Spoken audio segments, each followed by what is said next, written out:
but I think believing in God makes people not to think for themselves anymore, you know, because this is the questions you have. You think, well, you have to think about it yourself, but if you can rely on God, then God, thank you. You don't have to think about it yourself anymore. Well, don't you think that's the main reason for religion? People are.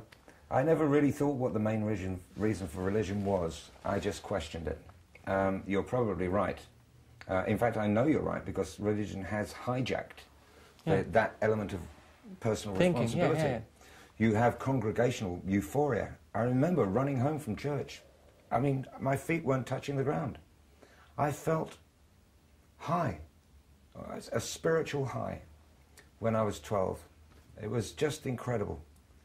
God had uplifted me, and I was part of this marvelous congregation. And then, as soon as I started to try and make it better, I was told to have blind faith. Yeah. And the whole thing collapsed under a few reasonable questions. And do you believe then in some way or another that your spirit lives on? Yes, after? I do, absolutely. But with your own mind, you know, with your own identity, or maybe some kind of... Who knows? I'll give you an example. When my father died, I went to the morgue to identify him, and I kissed him on the forehead.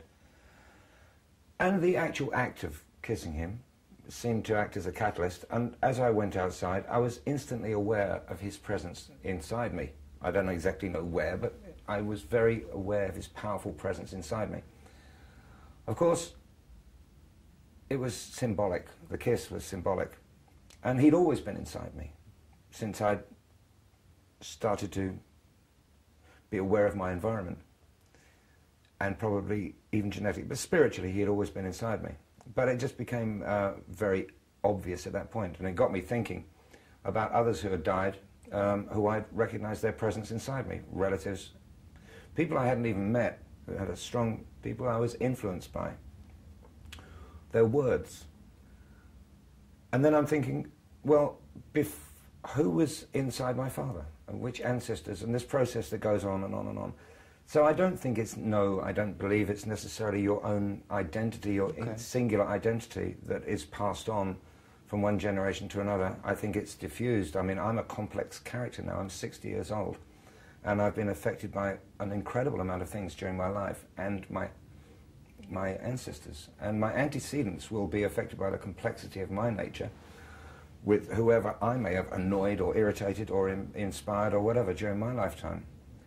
So I think it becomes diffused, and there is, I'm absolutely convinced, some form of energy that we have yet to capture. I don't think we need to run around for much longer in these funny little things we call bodies.